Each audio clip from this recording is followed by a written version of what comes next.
नवऱ्याचे एका महिलेशी असलेले प्रेमसंबंध, त्यातून तिला नवऱ्यासह त्याच्या प्रेयसीकडून दिला जाणारा त्रास, सासू-सासऱ्यांकडून माहेराहून पैसे आणण्यासाठी होणारा छळ, या सर्वांना कंटाळून विवाहितेनं गळफास घेऊन आत्महत्या केली आहे. नवनागापूरच्या चेतना कॉलनीत ही घटना घडली असून तेजल संग्राम भापकर वय 24 राहणार चेतना कॉलनी नवनागापूर असं मृत महिलेचं नाव आहे. या प्रकरणी MIDC पोलीस ठाण्यात नवरा, सासू, सासरे व नवऱ्याची प्रेयसी अशा चौघांविरोधात गुन्हा दाखल करण्यात आला आहे.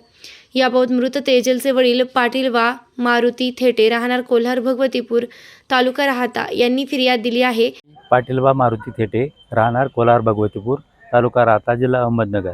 माझी मुलगी तेजल पाटील वा थेटे हिचा विवाह मी नवनागापूरमधील संग्राम विठ्ठल भापकर याच्याशी करून दिला.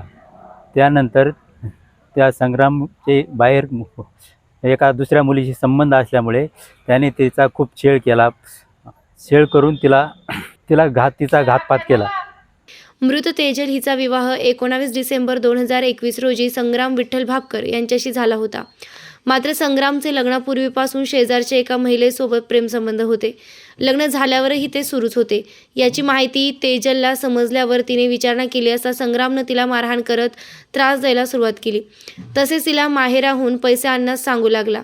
एकदा तिने माहेराहून 1 लाख रुपये आणूनही दिले होते. मात्र त्याची मागणी वारंवार होऊ लागली. तिला होणाऱ्या त्रासाबाबत तिने तिच्या माहेरी सांगितलेही होते.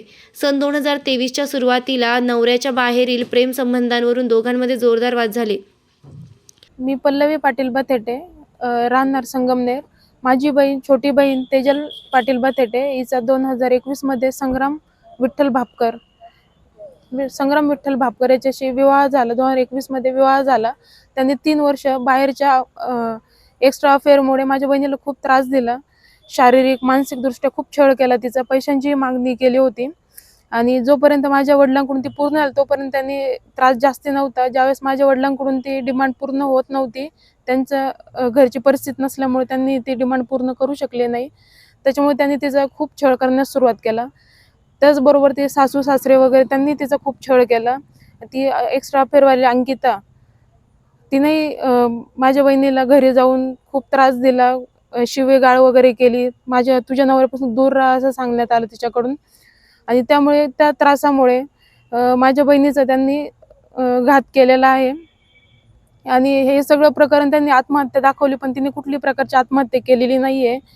आणि आम्हाला फक्त न्याय पाहिजे. तिचा 1.5 वर्षाचा मुलगा आहे, त्यांनी तो कुठे ठेवला तोही आम्हाला माहीत नाही आहे. आम्हाला त्या लोकांवर विश्वास बिलकुल नाही आहे. त्या 1.5 वर्षाच्या मुलासोबत तेही काहीही करू शकतात. तर आम्हाला फक्त त्याचा हक्काचा आणि तिला न्याय मिळावा एवढीच आमची अपेक्षा आहे. आणि जर लवकरात लवकर न्याय मिळावा, आम्हाला पुढचं पाऊल उचलायला भाग पाडू नये लोकांनी. बस. मी विजया पाटील थेटे, कोल्हार भगवतीपूर तालुका राहता. माझ्या मुलीचा विवाह संग्राम भापकर यांच्याशी झाला. त्याने तिचा बहुत सगळा छळ करून, त्याचा अफेअर होतं बाहेरच्या मुलीशी, आणि त्याच्यात तिने माझ्या मुलीचा घात केला. आणि मला माझ्या मुलीचा न्याय पाहिजे. मला बाकी काही अपेक्षा नाही. तिच्या आत्म्याला हे भेटलं पाहिजे. त्यामुळे तिने स्वतः हातावर ब्लेडनं वार करून घेतले होते. त्यावेळी दवाखान्यात उपचार घेतल्यानंतर 15 दिवस ती माहेरी राहिली. त्यावेळी सासू संगीता, सासरे विठ्ठल भापकर व त्यांचे आणखी एक नातेवाईक तिच्या माहेरी गेले. यापुढे असे होणार नाही असं सांगत तिला सासरी घेऊन आले. मात्र संग्रामच्या वागण्यात काही फरक पडला नाही. उलट ती महिलाही तेजलला त्रास देऊ लागली.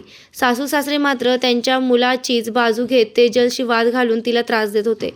या सर्वांच्या त्रासाला कंटाळून अखेर तेजलनं बुधवार 11 सप्टेंबर रोजी सायंकाळी राहत्या घरात गळफास घेत आत्महत्या केली. याबाबत प्रारंभी MIDC पोलीस ठाण्यात अकस्मात मृत्यूची नोंद करण्यात आली होती. मात्र गुरुवार दिनांक 12 सप्टेंबर रोजी रात्री मृत तेजलचे वडील पाटील बा मारुती थेटे यांनी दिलेल्या फिर्यादीवरून पोलिसांनी नवरा संग्राम भापकर, सासू संगीता भापकर, सासरा पोपट भापकर आणि नवऱ्याची प्रेयसी आशा चौघांविरोधात आत्महत्येस प्रवृत्त केल्याचा गुन्हा दाखल केलाय. मी मयूर पाटील बथेटे, राहणार कोल्हार भगवतीपूर. माझ्या बहिणीचा परवा दिवशी मृत्यू झाला. तिच्या नवऱ्याने वारंवार तिला पैशाची मागणी करून व तिला हाणमार करून तिचा घात केला. आता काय मागणी आहे? आम्हाला फक्त न्याय मिळाला पाहिजे, तिला न्याय मिळावा एवढीच अपेक्षा आहे. तिच्या सासू सासऱ्यांचा पण तेवढाच हात आहे त्याच्यात, त्यांना पण अटक झाली पाहिजे.